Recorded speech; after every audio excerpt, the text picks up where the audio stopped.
You ask Tiger to solve. This deals with linear equations with one unknown. The final result is x equals -2. Let's solve it step by step. Group all constants on the right side of the equation. Subtract 5 from both sides. Group like terms. Simplify the arithmetic.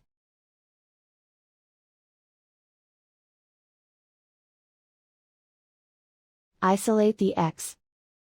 Divide both sides by 4. Simplify the fraction.